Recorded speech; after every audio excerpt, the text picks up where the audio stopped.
sakto, amiga. Ano ba yung ginagawa mo na naman? May nakita akong recipe sa mga Indiano. Yan. Para sa mga Indiano pala yung gagawin mo ngayon. Pero bago ang lahat, invite mo sila sa Don Guidote YouTube channel at nandito po kayo sa Kuwait. Ayun, no? At ang ginagawa ng aking amiga, ano ba yan? Chicken masala. Ayun, chicken masala.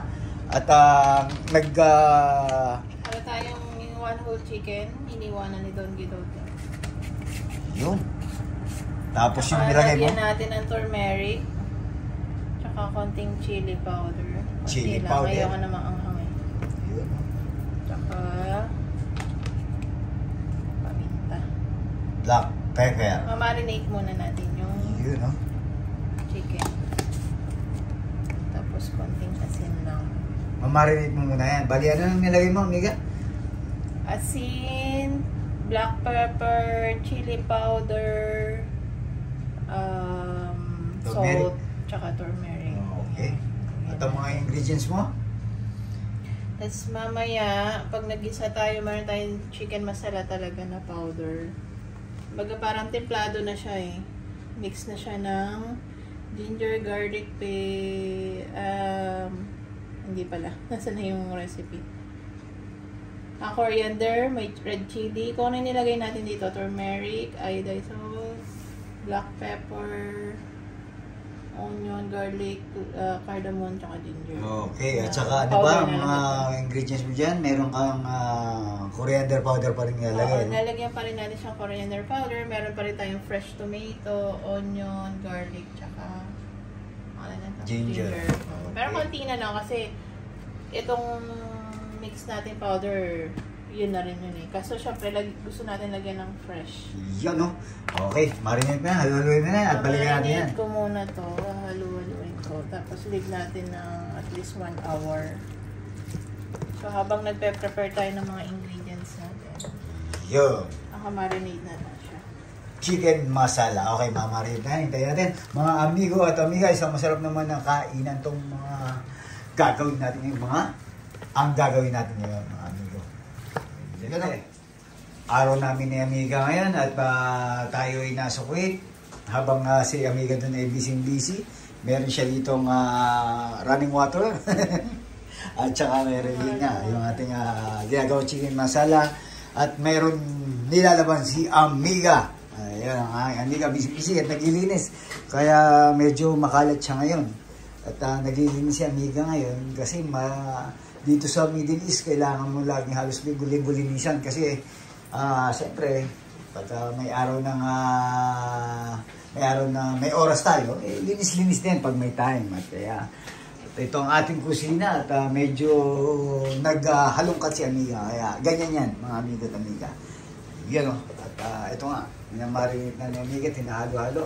Ang ating chicken masarap to.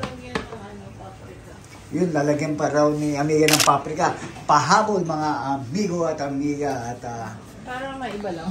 habang nandito kami kasi sa Kuwait o nandito kami sa Middle East, gusto namin tikman ni amiga yung mga pagkain dito sa Middle East, katulad ng mga Indiano food, mga biryani, yung mga ganyan. Sunod natin mga gagawin. Marami pa kami yung mga gagawin ni amiga, mga recipe dito sa Middle East. Abangan nyo yung mga amiga at amiga. Hindi lang pang Pinoy ang gagawin natin. Kundi siyempre nasa Middle East tayo, gusto na rin natin tikman. Tama ba amiga? Yung mga iba't ibang pagkain dito sa Kuwait. Yung mga kung ano-anong recipe pa nila dito. Isimutin ko lang ito. Kahit wala na nito. Kasi nagsalin ako ng onion powder doon sa lagay. Okay. Sayang. May gusto pa rin kami tikman ni amiga at gagawin natin yun. Ayaw ko kung paano chicken masbus. May ganda rin yan. At madali lang naman siguro yun kasi parang in-steam lang na manok yun. Pero siyempre may mga kanya-kanyang flavor pa rin yan.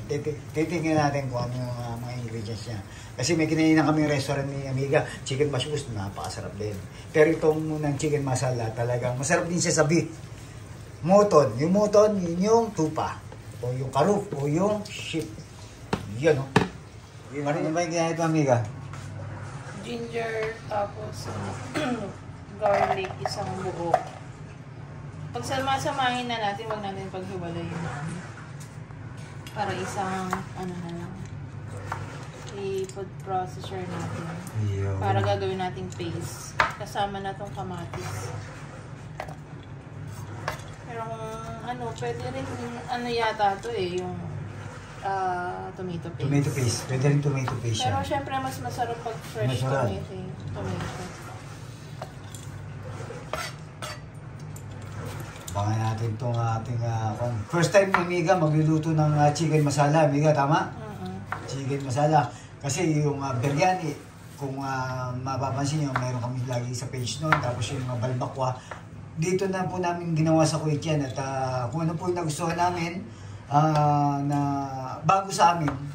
Kasi sa atin, normal na Pilipino, di ba? Parang adobo, sinigang, kaldereta. Gusto namin ni Amiga tikman yung mga luto na hindi pa namin nakakain. Tama ba, Amiga? Katulad ng balbakwa, biryani, ngayon naman chicken masala, at kung ano-ano pa. Dito sa Kuwait natin matitignan lahat yan. At kasi dito napakadaling humanap ng mga ingredients. Tama, Amiga? Kasi yung mga pang-Pilipino, mga spices, mga sa Indiano, mga kung anong luto nila, napakadali. At mura, no, Amiga? Mura kasi kung nasa Kuwait kami, kumbaga kung i-convert natin, mahal pa rin. Pero siyempre sa Kuwait nga kami, medyo mura pa rin siya, kumbaga. Kasi sa Pilipinas, malamang mahal yung mga spices na binili ni Amiga. Tama, Amiga? Kasi kumbaga, ito, nasa 1 kg, nasa konsye. Parang nasa 200, kulang-kulang na, di ba? 200 pesos, kung nasa Pilipinas ka, kung bibili ka ng mga spices na ito, hindi lang naman sa hindi lang sa isa, o 3, 4, o nasa 1,000 na agad, di bili mo na ng karne. Diba? Kung sa mga natural na, kumbaga, yung mga basic salary natin yung kuwan, diba? Yung may, paano pronounce yun? Gourd? Nang alin? Yung kulay puti na nilalagay din. Yung para siyang, ang tawag dito, para siyang yogurt ang itsura. Nilalagyan din. Pero tayo, Filipino style, okay ang lagyan. Okay. Filipino style, siyempre. Tayo. Yun. Balikan natin yung Amiga. I-blend mo lang naman yan, di ba? Okay. I-blend lang. Yung mga spices.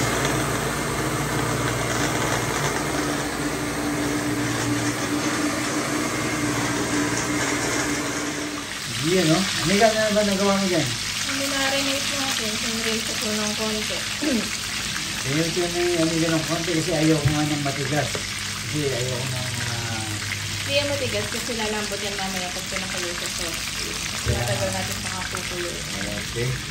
Yan na. May na-apito ng konti si Amiga. At kita nyo, parang nag-golden brown siya. Ano? Kasi gawa ng turmeric yan. Tama ba, Amiga? Ayun, no? Baka natin mga lupit, Amiga. May sibuyas din dito ginawa si Amiga. At yan na, yung mga ginawang ingredients si Amiga. Ang gagawin na lang natin mamaya-maya ng konti. Abangan, ang kain na, mga amigo at Amiga. Amiga. Ano ba ginawa mo? Yung onion natin, patry na. Yan na. Tsaka, pinagprituhan.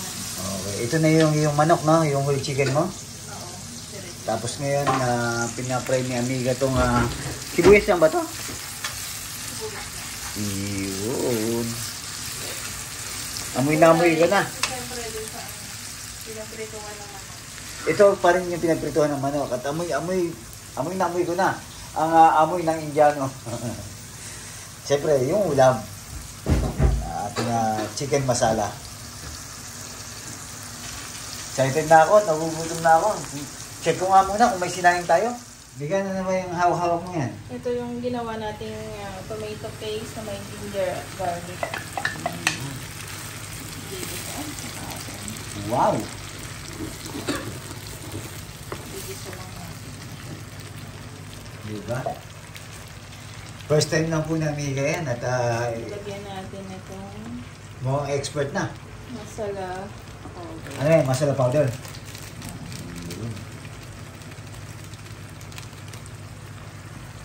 Dati, kung na kami, biryani powder. At kung ano ng powder, ngayon may masala powder na kami at chicken masala na ang ginagawa ng aking Amiga. Oh.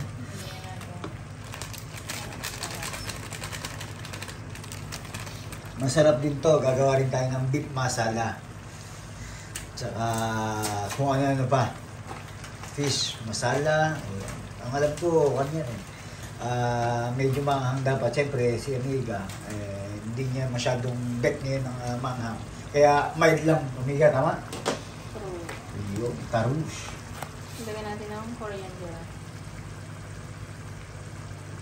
Masarap din kasi ang matikman natin habang nalilito tayo sa Kuwait nga.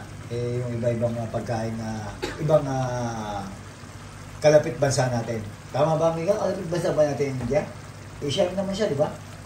Oo. Malapit pa rin sa puso natin. At saka ano ba yan? Turmeric powder. Ilagyan pa natin ito. Nagdagan pa ni Amiga ng turmeric powder. Pero kung ito lang, gusto nyo, okay na to. Yan, Kasi chicken mix masala. na kasi lahat yan. Okay. Inagdagan ko lang. Nasa kanila na yan, ano? At saka kung kayo ay nasa Kuwait nga o nasa ibang bansa, tikman nyo yung mga iba-ibang putahin na nakikita nyo, alam nyo masarap o natikman nyo na. Diba? Ganun kami ni Amiga, kung alam namin masarap at natikman namin, tinatry namin na kami na mismo ang magluto. At niluluto na ni Amiga, itong ang ating chicken masala. At masarap naman, hindi lang adobo, hindi lang kaldereta, apritada, menudo, at sinigang. Iba naman, di ba? At anong amoy Amiga? Yun naman yung Amiga eh. Amoy masala na. Amoy masala, masala. Ilagyan natin yung chicken cubes. Lalagyan daw ni Amiga ng chicken cubes. At itong chicken na to, whole chicken to, 1.2 kilos. Ito, kita nyo. At titingnan natin kung yung 1.2 kilos na yun, ititibagin natin ngayong araw na to. At ilan yung nilagay mo chicken cubes? Tapos kalahati. Kasi meron pa ako na kalahati dyan. Okay. Sinama ko na lang. Excited na ako. Kasi ngayon lang nagluto si Amiga, first time. First time din namin ginawa itong chicken masala na to at ang pagluluto nga ng Amiga dito sa Kuwait. Kaya siyempre excited kami sa kung anong honest review, kung anong magiging pa natin, kung anong lasa natin, kung anong kuha natin. Hindi natin butter. Pero sa kanila kasi ghee yung nilalagay nila. Ano? Butter din naman yun. Ghee yung nilalagay nila. Tayo butter talaga. Butter din naman yan. Yung ghee naman. Pero, gawa sa iba. Ako, nasa ganun. Isa nyo. Yan na yan. Ganun. Oo, yan na yan. Promise. Promise yan. Tabangan ko na yan. Amiga, ano yan? Lagyan natin lang siya ng konting coconut powder. Sa iba kasi, nilalagay nila gatas. Tayo naman, coconut powder lalagay natin. Hindi pa pala tapos Coconut yung milk pala. Hindi pa pala tapos yung ginawa ni Amiga. Meron pa palang dagdag sarap na naman yan, di ba? Ayun.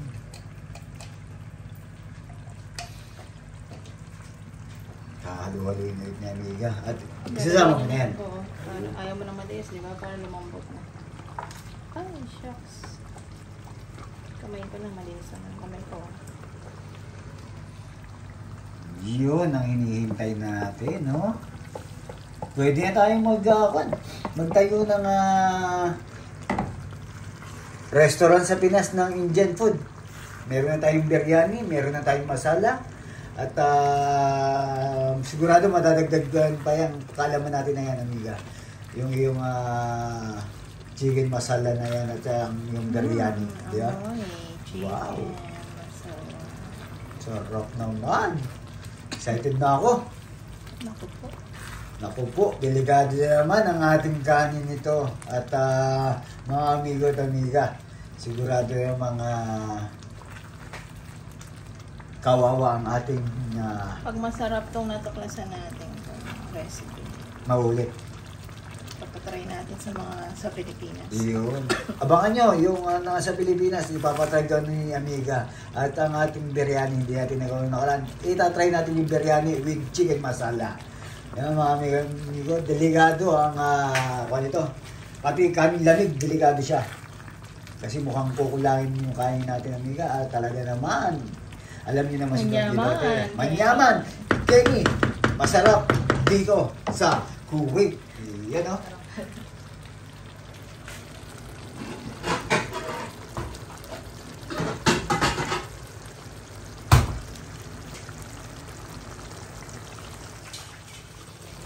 sarap naman ng chicken masala na yan.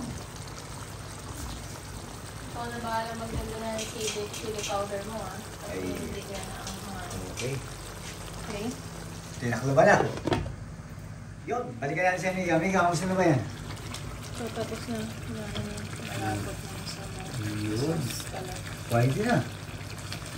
At yun na, kain na. Napatay mo na. At talagang yun ang inaabangan mo ngayon.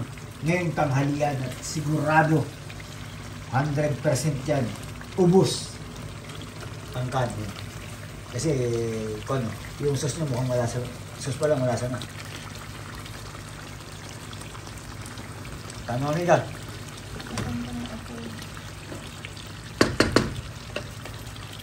Kaya tayo nga amiga at tara mga amiga at amiga, sabay-sabay na tayo. Buksan natin. Ayun, hindi ko na ipapaliwanag kung bakit tayo nandito sa kwarto at panoorin niyo yung mga channel namin at yung iba naman bago dito. Nasa Kuwait po kami. Ayun, buksan natin. Haluin muna natin, syempre, ang ating chicken masala. Parang chicken masala, parang ang dating sa atin, parang kaldereta. Hindi naman. Asado?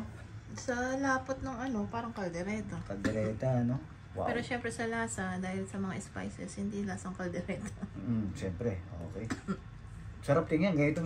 Ang kulang lang dito, yung anong nilalagay dito, yung spring wheel, yung spring onion, no? Hindi, ano yun? Ano ba? Coriander leaves. Coriander leaves Yeah. or pwede rin parsley leaves. Yun na lang, kulang. Kaso, hindi natin kailangan yun kasi nga Pilipino tayo. Hindi natin nanapin yun. Ito na, tikman natin. Diyan ka na magsasandok. Dito na ako sasandok, siyempre. At tikman na natin yan. Ayan, lagyan natin sa kanin natin. Ayun. Bala ko sana magkamay. Pero gagamitin ko kutsara kasi mainit. Bagong luto, may amiga. Kaya kamay tayo. Tikman muna natin ng walang manok. Sauce muna. Unang subo sa inyo mga amigo at amiga. Ang ating chicken masala. Amiga.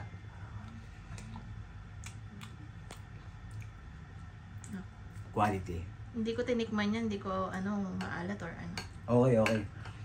Kasi hindi ko na, nung ginisa ko, hindi ko na nilagyan ng salt. Dahil yung chicken na marinig na siya ng may salt. Tapos yung sauce mismo, nung ginisa natin, mayroon na siyang chicken cubes. Maalat na yun. Okay. Parang hindi first time. Talaga ba? Parang hindi first time. Ano lang yan? Tansya-tansya lang din ng At wala na saka, sukat. tikman natin yung laman ng manok. Ingay ng cellphone. Ayan, tikman natin.